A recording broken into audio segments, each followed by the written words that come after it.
Good morning, good afternoon, good evening, everyone. Welcome to the next Wasteless World Talks with Bill and Kevin and myself.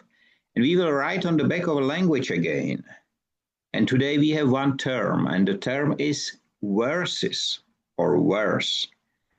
And my question to Bill is when you close your eyes, Bill, and you hear the term verses, what came first to your mind, please? A verse of a poem, verses. It's also an adjective. He is well versed, means he knows the subject. So it sort of makes me think of a chapter in a book is comparable to verses in a poem, perhaps. Mm-hmm.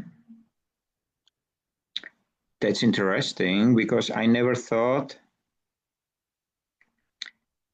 that I never heard this connection. And it's quite interesting because when we have the noon discussion, the verse was connected to a religion because many religious texts are somehow written in verses. I see. Kevin is writing that he has no sound, so let's see whether it will work with him. And it was quite interesting. And I know that you are an author and a writer. Do you write poems as well? I have been so moved to do that on occasion in the past, but I'm not very good. And do you have some books of poetry which you really love, or some poems which you really love? Um, there's an author by the name of Robert Frost, Mm-hmm. and and he wrote a poem about a man in a horse and buggy at night out in the forest someplace. And if I remember, the beginning goes something like, "Whose woods these are, I think I know. His house is in the village, though." Um, and it goes on to talk about the road less traveled, which has gotten, some fame. But I don't, I don't know. I don't go back to poetry very often. But you're mentioning religion. Yes, if you ever quote the Bible, you quote the chapter and verse, which means where you can go find that. I had not thought. I guess it's been a while since I've opened a Bible. Mm. Uh, what is interesting that at least in here in Czech Republic, I don't see so many poets and poems anymore. Everybody is speaking in the, let's call it, normal language, but very few use the poems to I express think, themselves. yeah, I think poetry, to my mind, poetry is up here someplace, and it takes creativity more than just telling a story. You have to tell a story with style for it to be a poem. And oftentimes the meanings, at least to me, the meanings in poetry are, um, uh, you had described it once. It's you have to read between the lines. The words are not exact. You have to understand the mindset that he's getting you into. And here in poetry, there's a children's writer who always used to write in poetry. Name Belush. Who's the name of that poet? Writes kids' books, Green Eggs and Ham. Dr. Seuss. Do you have Yeah, Dr. Seuss over there, Michael? Yes, we me know too. him because, among others, there was a Disney make a movie, I think, and he Yes, was there. But I know him before already. yes. So when you read his stuff, kids poems, it's not presented as a poem. It's presented as a story, but it is in verse form and rhymes, and the kids love it. Kids eat it up, and the meaning is always deeper than just the words, right? Uh, what is interesting then that because of the rhythm, usually you remember the things better. And I will Yes. show you one of Czech books. Uh, it's older than me, much older. It's I think 1949, if I'm not wrong. No, 1945. 1945. So the end of the Second World War. And this is the story all in rhymes, and this is about a bug with and it's a generally old Czech story, but he made it in a beautiful poem, and it's not a thin book; it's rather big, and I can say that my daughter knows it word by word at the time when she was in the kindergarten.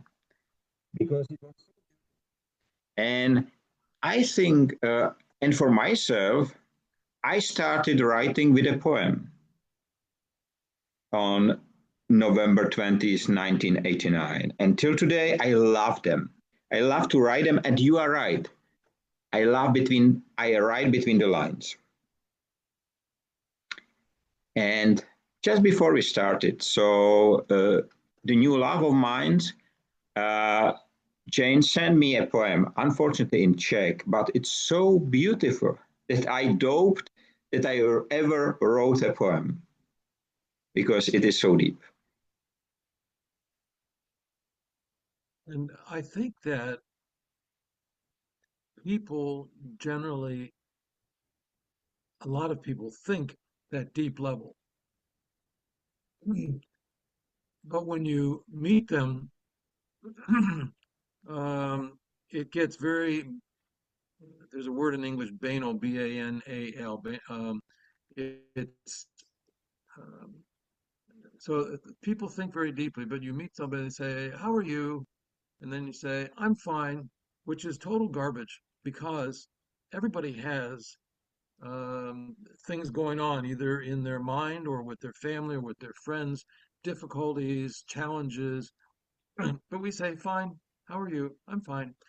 And so when we read books, oftentimes we read on that I'm fine level. But a poem, especially a well-written poem, will take us to another level where you understand how the person really is doing. Does that make sense? I'm comparing two things. I hope that makes sense. I think it does. And I know that, for example, in Russia, there has been a lot of world known poem writers, so poets. And I think everywhere in the world, because I am not sure if we can say that the words in songs are the same like in poems. Because, for example, I wrote a lot of poems. There was a server, a website here in Czech Republic, which was dedicated just for poems. It was quite interesting, and I was able to write in a few months' time over 1,000 of those. And sometimes they are very short, just 2 lines, for example. And some people told me that I am writing haiku, this Japanese style poems, but I don't know how to write them, so I should stop.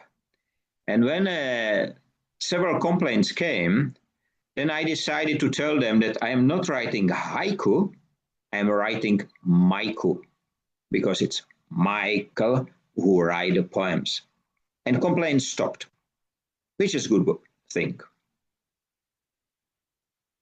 And when somebody tells you that you're not very good, would make I like changing the name.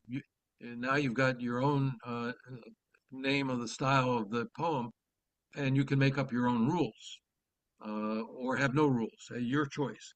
And you don't have to be being judged by other people whether or not your work is good or not. You know that your work is good. So, but haiku is fascinating. My son, my second son, um, who now lives in Spain, uh, got very deeply into haiku and dragged me in as well. Uh, and it's fun. It's fun, and it's at a level different than just normal day-to-day life. And I love them, especially the original from 15th, 16th century, even older. They are so beautiful, so beautiful. And I think the beauty of the original Japanese haiku is connected to the writing style because because of the alphabet, or how to call the letters which they use. It looks like painting. And when I let some of my ambassadors to translate some of my texts, I realize it's not just Japanese or Chinese. Many languages looks written like a poetry. I don't understand the content, but it's so beautiful.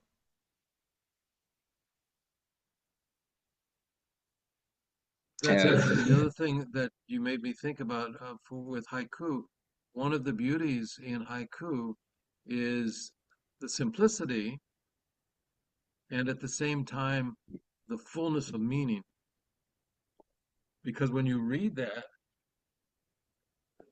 it's like you've opened up a new world, and your mind needs to deal with this and deal with this and deal with this and all together, and yet it is very simple words.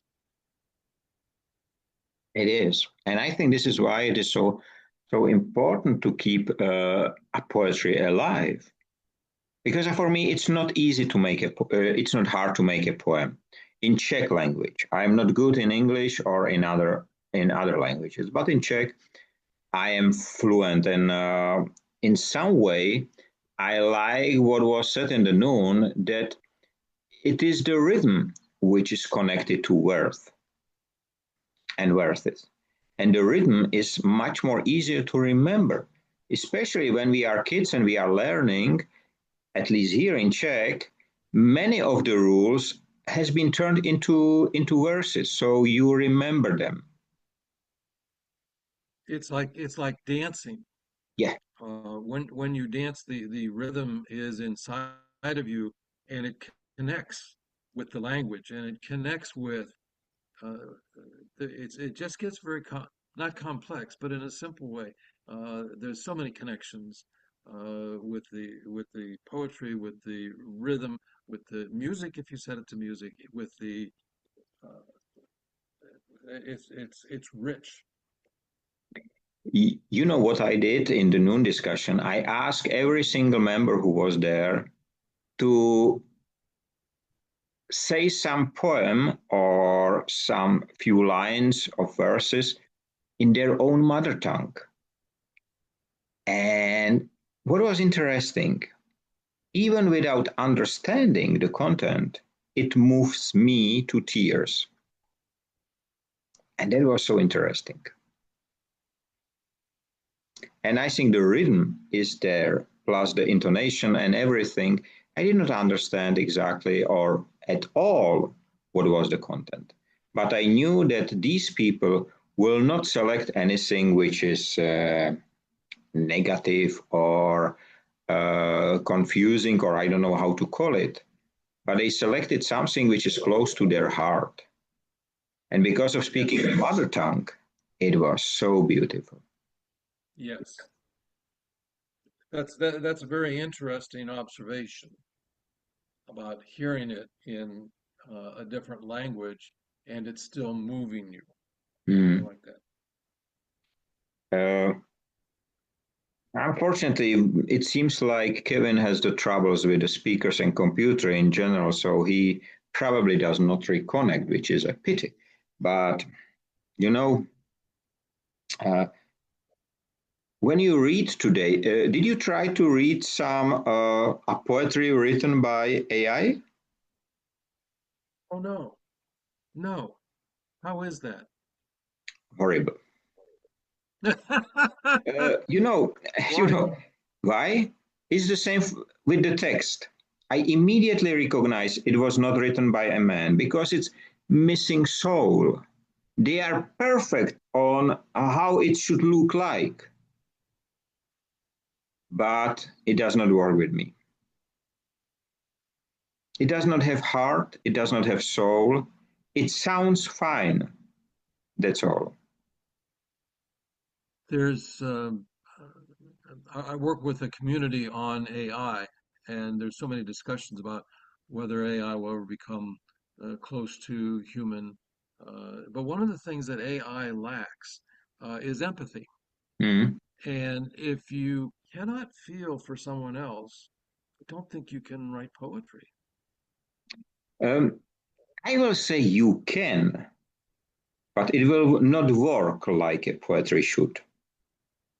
You Yeah, will be, I think AI will be perfect in writing koans because koan has a structure.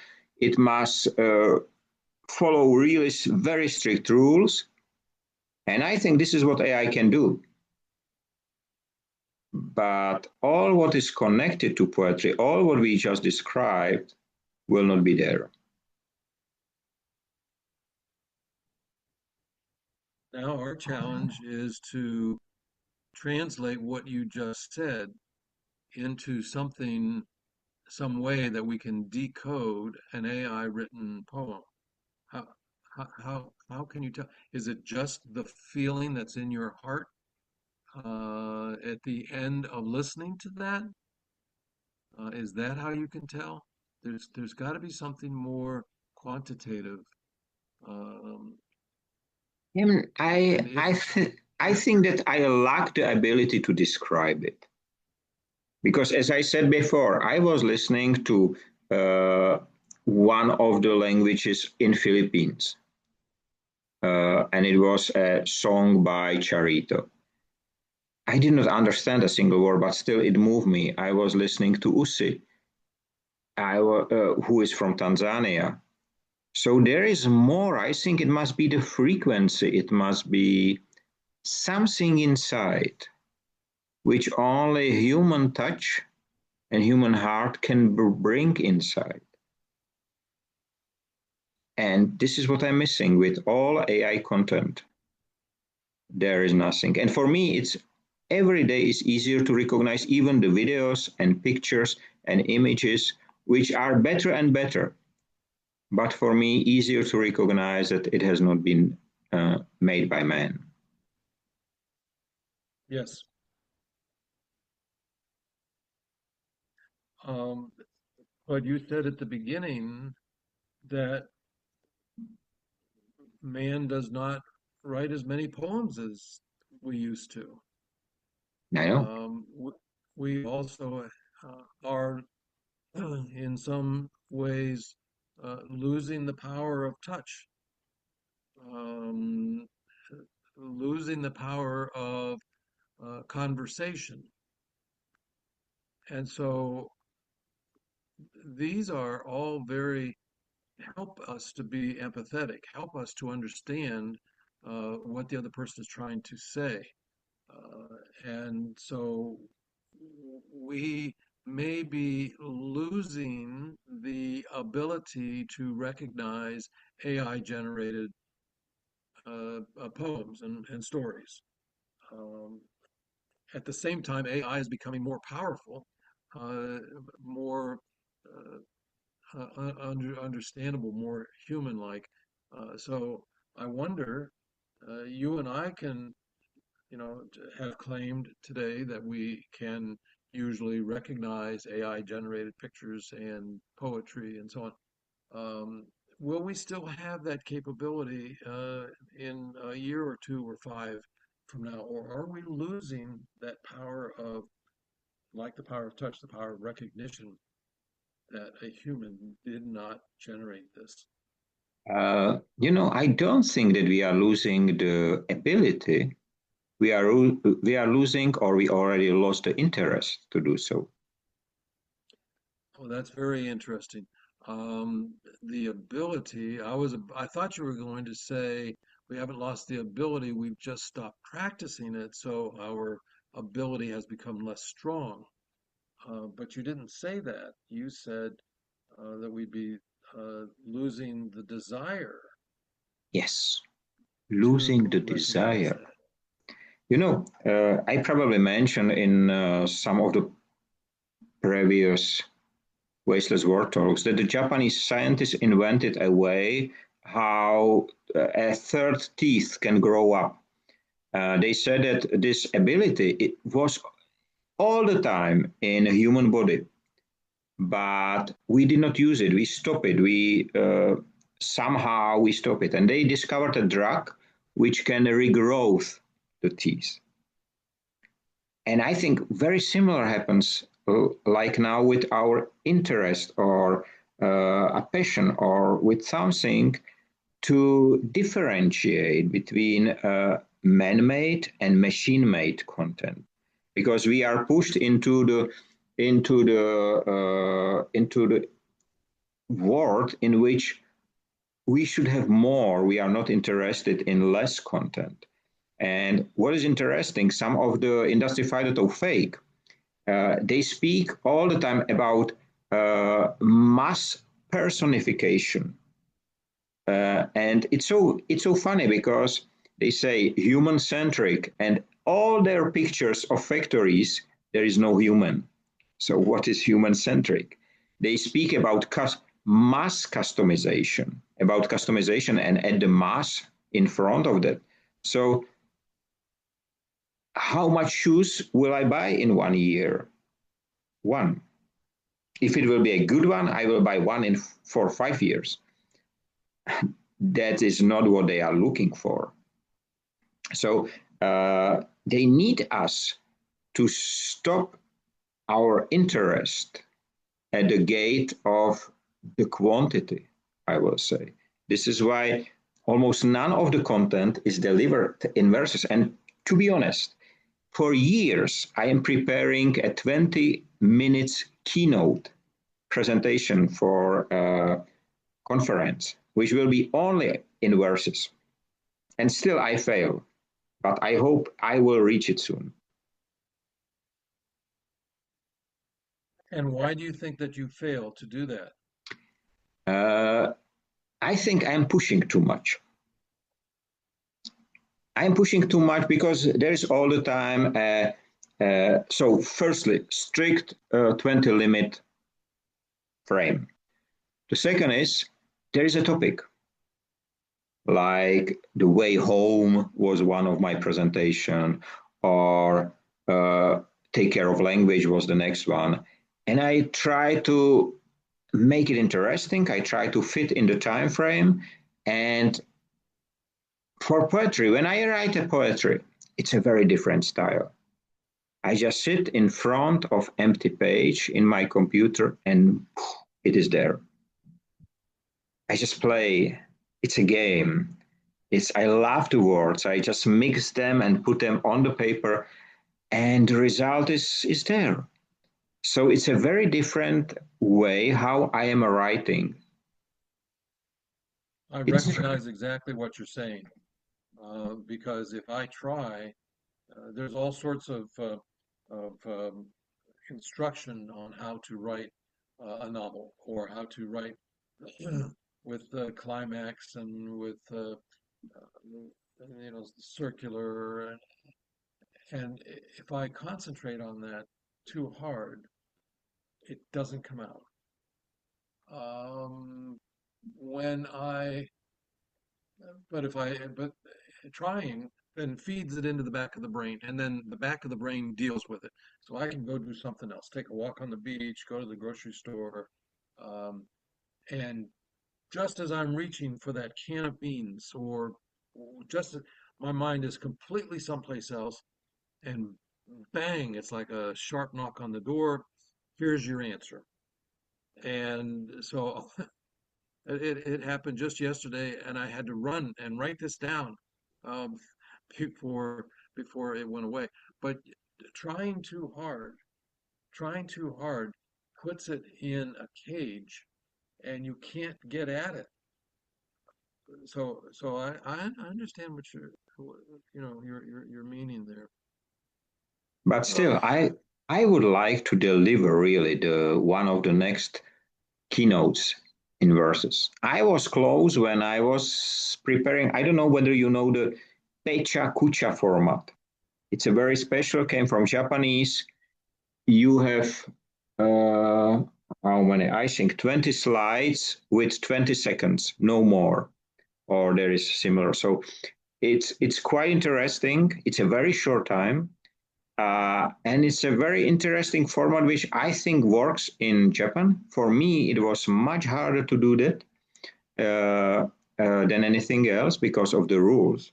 But I did, and I think that was the presentation is in Czech, and it was. I think it was impactful. But so, so so you have 20 slides in 20 seconds. yes, each slide 20 seconds. I think I'm not sure if it's right. I will send you the link. It's quite interesting format.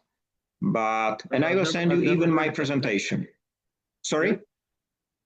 I've never heard of that. I would be interested to read that, and I would be interested to hear a presentation all in verse. Uh, I am trying for the next logistics ride, which is a logistic conference which runs for 11 years, and I was on every single one a speaker. So we are right now the ninth because there has been dropped because of COVID. So it's ninth edition next year in April. But I really would like to have it because, among other things, I think that there was not a single one similar ever being distributed, Right, and right, I would like to be the speaker. I would like, and it will be great to remember because if I can remember, the people will remember the verses as well. From my presentation, they remember thoughts and they remember questions and so on. right, I would like really to have it in this format, and I will try. I will try. On the other hand, next year I will speak about Industry 5.0. So why not? Why not to put the next dimension? Yes, that's it is. The poetry, the verses, is the another dimension of language. yes, That's the yes. right description. Okay, did you write that down? No, but I will try to remember that. Okay. Um, so they say that children who grow up in families with more than one language being spoken. They grow up being bilingual or trilingual, um, develop all of their brain uh, functions better than kids who grow up with one language. And I'm wondering uh, if teachers or parents taught something like speaking in verse at home, and they're not allowed to ask for a glass of water, or they're not allowed to ask uh, or say anything unless it's in verse. What would that's interesting. I've never heard of that being done in a family or in a classroom, You know what but is that would be great? like another language. Exactly. And you know what is great? You can try it with your grandchildren. Everybody can try it. But there is not only one on this side, both or all must speak this language of verses. It will be very interesting. For me, I think it will not be hard if I will speak in Czech. In English, time to time I have the difficulty to find the right words, but in Czech, it's not hard. And I will try to speak with someone like this. And I did already in the past. I have one friend, he's, I think, dead already. And we speak the whole day, just in verses. It was so Yeah, funny. It was, I yeah, think, in the school time. yeah, good. I know just how to start. We have the grandchildren this weekend, um, Mm. and we have several children's books uh, in verse, like Dr. Seuss, and there are others where they are written and it rhymes, and so that will be easy enough to introduce the concept. The Mm. difficult part will be the discipline of saying, I do not understand what you just said. Um, Tell me in verse what's in your head, right? And if we That can was just get beautiful. You them, should write it down because that was the great verse right now. if you once you get in, you've written these. Once you get into the habit, your brain works ahead of you, and it'll put words on your tongue. You know, it will be interesting when we made one of the next Wasteless War Talks in verse. It We're will going to be, need to practice. We're going to need yeah, to yeah, yeah. practice We first. for sure, for sure. But it will be interesting. It will be interesting, and I think all of us can do that. But practice is needed, and that's right. We need practice. We need to train the brain the right way. We need to push the limits. And I like the idea to be spoken in one school, in one day in school, just in words. You know, I can imagine math will be fun. Oh, oh, hello. Hello, Five, world. 5 minutes left. I'd had it turned off, and so I just thought, you know, um, so we need to try that.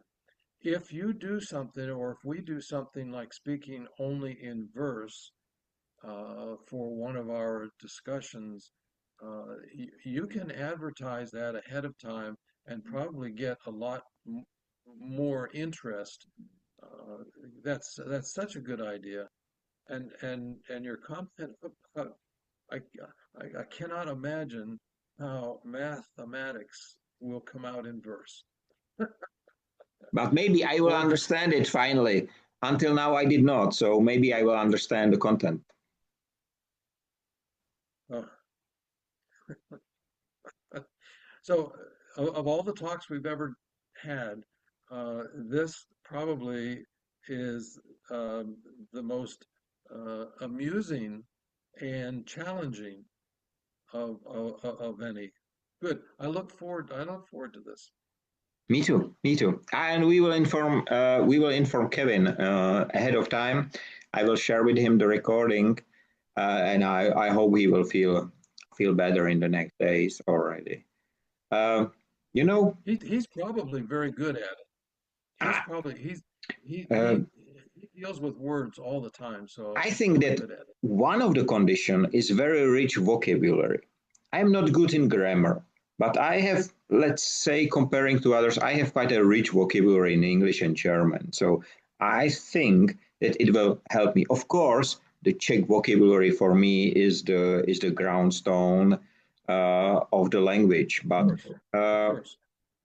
I think everyone who has a rich vocabulary will be able to switch to words. Just you need something additionally. You need something like the rhythm. You need something like to dance with the language. And that will be a beautiful dance, you know. I am sure your wife Galina already can speak in verses, I'm sure in Russian, but I just wonder whether she will be able to do that with the same fluency in English. She probably could be as good as fast as I am. She probably is at least that good, probably better. Comparing with Russian, I'm not sure if it's a fair comparison. However, She's been here for 30 some years. She's been here longer than she was in Russia, and she doesn't speak Russian as much. So she has commented that in fact it comes a little bit haltingly, a little bit slower than the English. So although she says she still dreams in Russian. That's interesting. And do you know Yeah, what? We haven't have dreams in our Wasteless World Talks yet. that's such a big word. That's such a big word. I don't think 40 minutes is enough time. You know, for three of us, never 40 minutes is enough. It's just the start of a journey which we continue during the week. And because it's the last minute, so let me thank you for a great conversation. Have a nice time, free of waste and wasting in all its forms. Stay safe, be free, be human, and enjoy the life like it is a poem. And every single sentence, let's be the verse and the rhythm. Wonderful. Thanks a lot and see you next week. Thank Bye you. bye.